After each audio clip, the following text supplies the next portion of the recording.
অনেক সময় দেখা যায় যে সবই ঠিক আছে, আপনি সোশ্যাল মিডিয়াতে পুরুষের ছবি দেখে ভিডিও দেখে আপনি হারাম আনন্দ পাচ্ছেন। আপনি ইমোতে, হোয়াটসঅ্যাপে, মেসেঞ্জারে বিভিন্ন পুরুষের সাথে অপ্রয়োজনীয় চ্যাটিং করছেন, কথা বলছেন, এবং সেখানে এই বেহুদা কথা থেকে অনেক অনাচার হয়ে যায়, অনেক সংসার ভেঙে যায়, অনেক পরকীয়া হয়, অনেক সংসার ধ্বংস হয়। এই জন্য আল্লাহ বলেছেন আল্লাহ তাকরাবুজ জেনা, জেনার কাছেও যেও না, চ্যাটিংই করতে যেও না, কারণ করতে গেলে তুমি ডুবে যাবা, পরে ফিরে আসতে পারবা না। ভয়ঙ্কর এক গুহা এবং ভয়ঙ্কর এক জগৎ। তো এই পথ থেকে আমাদেরকে বেঁচে থাকতে হবে। আল্লাহ আমাদের তৌফিক দান করুন। নাম্বার 6, মা বোনদের জন্য গুরুত্বপূর্ণ বিষয় হলো সন্তানদের লালন পালন করা।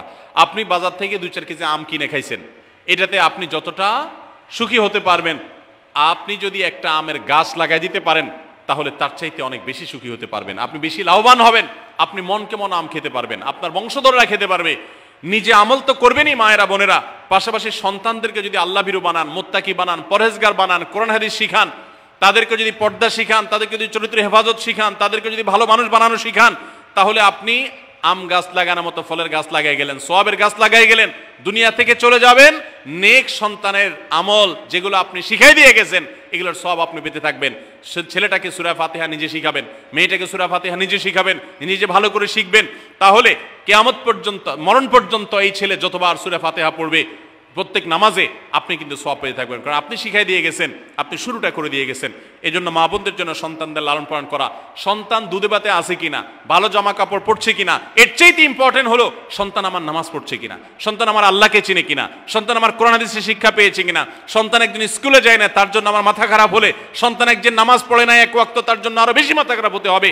তাহলে আপনি দায়িত্বশীল মা হতে পারবেন, দায়িত্বশীল বাবা হতে পারবেন।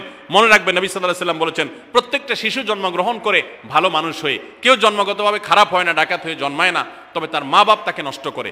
কারণ মা বাপ তাকে ঠিক মতো লালন পালন না করে, ভালো পরিবেশ দেয় না, খারাপ ছেলেফেলের সাথে মিশে, তখন সে নষ্ট হয়। এই জন্য আপনার দায়িত্ব সন্তান কার সাথে মিশছে, কোথায় যাচ্ছে, কি করতেছে, মোবাইলে কি দেখছে, সন্তানকে সময় দেন, মোবাইল টিপাটিপি বন্ধ করেন, তাদেরকে নিয়ে বসেন, তাদেরকে কথা শোনান, কোরআন হাদিস পাঠ করে শোনান, তাদেরকে ভালো পরিবেশ দেন, ভালো ফ্যামিলির, দিনদার ফ্যামিলির বাচ্চাদের সাথে তাদেরকে মিশান। ইনশাআল্লাহ আপনি আল্লাহর কাছে এর জন্য উত্তম বিনিময় পাবেন, সওয়াব পাবেন। নাম্বার 7, মা বোনরা বিশেষ করে আপনাদের জন্য গুরুত্বপূর্ণ হলো কৃতজ্ঞতা আদায় করবেন। পুরুষদের জন্য গুরুত্বপূর্ণ, কিন্তু মা বোনদের জন্য বিশেষ গুরুত্বপূর্ণ এই জন্য যে নবী সাল্লাল্লাহু আলাইহি ওয়াসাল্লাম বলেছেন, তিনি জাহান্নামে নারীদেরকে যে দেখেছেন, তাকে যে দেখানো হয়েছে মেরাজে, যে প্রচুর সংখ্যক নারীরা জাহান্নামে, এর অন্যতম একটা কারণ ছিল নেয়ামতের নাশকরি করা। পুরুষদের মধ্যেও নাশকরির কারণে বহু পুরুষ জাহান্নামে যাবে।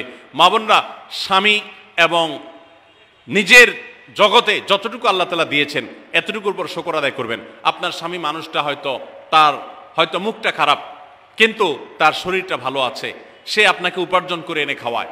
অনেক মহিলা আছে, তার স্বামী হয়তো অ্যাক্সিডেন্ট করে পঙ্গু হয়ে গেছে, সে হয়তো বিছানা শুয়ে বাকি জীবন কাটিয়েছে, তার কষ্টের কোনো শেষ নাই। আপনার স্বামী হয়তো বা তার কোনো দিক থেকে দুর্বলতা আছে, আবার বহু দিক থেকে তার ভালো গুণ আছে। একই কথা পুরুষদের জন্য ইসলাম নির্দেশ করেছে যে তার স্ত্রীর একটা গুণ খারাপ দেখে যদি তার কষ্ট লাগে, তো সে চিন্তা করলে 10টা গুণ ভালো দেখবে, সেটা দেখে শুকর আদায় করা উচিত।